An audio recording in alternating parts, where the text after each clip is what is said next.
a knock at the door, and the murder of Patrick DeLaCerda. Hi, everyone. He thought he was opening the door to a new beginning, but what waited on the other side was nothing short of a trap. What should have been the happiest moment of his life became the start of a mystery no one saw coming. Patrick DeLaCerda was a 25-year-old man deeply in love and ready to propose to his girlfriend, Jessica. He had planned everything: the timing, the custom ring, the next chapter of their lives together. That morning, he received a message that a package was waiting for him at the gate. He believed it was the ring, so he stepped outside, full of excitement. Seconds later, he was gone. But Patrick wasn't the victim of random violence. This was personal, planned, and written out in chilling detail by someone who had once claimed to love Jessica too. This is the case of Patrick DeLaCerda and the notebook that led police to a killer. Dear friends, in June 2017, Jessica Devnani met Patrick online. They clicked immediately.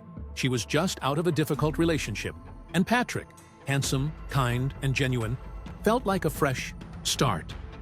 They fell for each other fast, with big dreams for the future. Patrick was close with his family and worked construction with his father, Max. Jessica worked as a bank teller in Orlando. Despite living 30 miles apart, their bond only grew stronger. Just 2 months before the tragedy, Patrick had proposed with a temporary ring.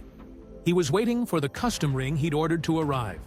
They had plans to move to West Palm Beach, closer to Patrick's mom. Life was moving forward, and it was full of love. Then came February 27, 2018. That morning, Patrick got a call from his father, Max. A delivery was at the gate. Patrick thought it was the ring. He texted Jessica, "Good morning, I love you," then went outside to meet the courier. But Jessica never heard from him again. Patrick didn't call like he normally would. He didn't text. His phone went straight to voicemail. Jessica's instincts kicked in. Something was wrong. She left work immediately and drove to Patrick's house. What she found would haunt her forever.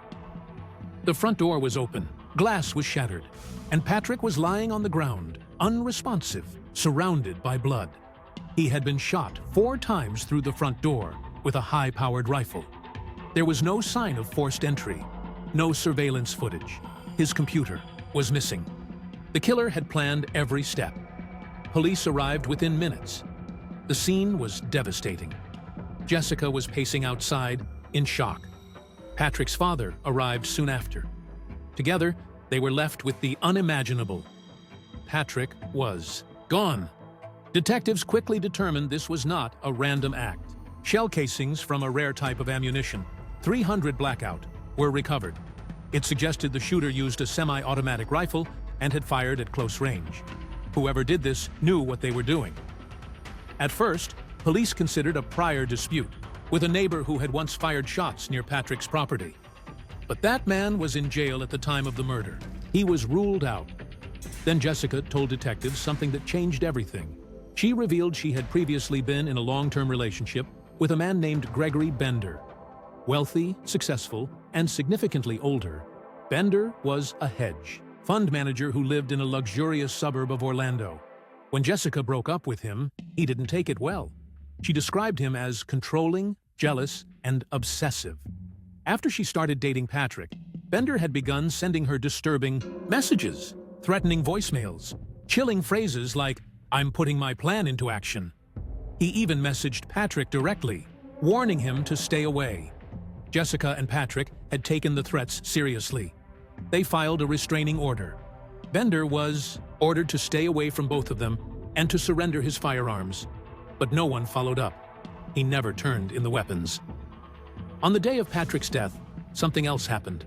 Bender called Jessica's workplace. She didn't answer. But the timing, just hours before the murder, was alarming. Police asked Jessica to call him back while they recorded. On the phone, Bender denied everything, claimed he'd seen the news and was calling to offer condolences. Jessica reminded him of his threats. He insisted he had never said those things. It wasn't enough to charge him. Not yet. Then came the break investigators were waiting for. Bender's ex-wife, Dira Sanchez, reached out to police. Nervous and reluctant, she agreed to meet in a parking lot. What she had to share would crack the case wide open. Months earlier, she had found a spiral notebook among Bender's belongings. In it was a detailed plan, a murder plan, complete with directions, reminders to wear gloves, and duct tape his shoes to avoid leaving prints, and instructions to remove security footage after the act. The target? Patrick DeLaCerda. She had asked Bender about it. He claimed it was fiction, just a fantasy. But now, after learning about Patrick's death, she knew it wasn't. With her statement, detectives obtained a warrant to search Bender's home.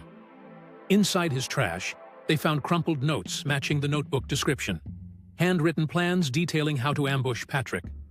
They also discovered the same rare ammunition found at the crime scene. Even more telling, they located an extra shell casing in a drawer that matched the ones at Patrick's home. Investigators also traced a burner phone used to call Patrick's father with the fake delivery message. That phone had pinged off the same tower as Bender's personal phone, near the scene that morning. Although the rifle itself was never found, likely discarded, the evidence was overwhelming. The precision of the plan, the matching shell casings, the burner phone, the restraining order violations, all pointed to one man. Gregory Bender was arrested and charged with first-degree homicide. At trial, his defense team argued that the notebook was just a fantasy, that people shouldn't be judged for their darkest thoughts, that Jessica's testimony was unreliable. They even suggested that Patrick's father, Max, might have had a motive, an accusation that stunned the grieving family. The defense's tactics didn't work. Jessica testified about Bender's manipulation, his threats, and his refusal to let go. Prosecutors showed how the notebook matched the crime scene with disturbing accuracy. Phone records, shell casings, surveillance history, all pointed in one direction. The jury deliberated. Then came the verdict. Gregory Bender was found guilty of first-degree homicide. The sentence, life in prison without parole. Justice was served, but it came at a devastating cost. Patrick DeLaCerda never got to give Jessica the ring, never got to say goodbye. Jessica still wears it today, not because of what it could have meant, but because of what it does mean. A life stolen, a love ended, a promise broken by violence. Patrick's parents live with the pain every day. They celebrated his 29th birthday at his grave, with cake, champagne, and one message. We did it. We got the guilty. But there are questions that still linger. Why wasn't the restraining order enforced? Why was Bender allowed to keep his guns? And how many others suffer in silence because warning signs are dismissed as overreaction? This story isn't just about one tragedy. It's about the systems that failed to prevent it. Thank you for watching. If you believe stories like Patrick's must be told, please like, share, and subscribe to True Crime. Because justice may be served in the courtroom, but awareness begins with telling the story.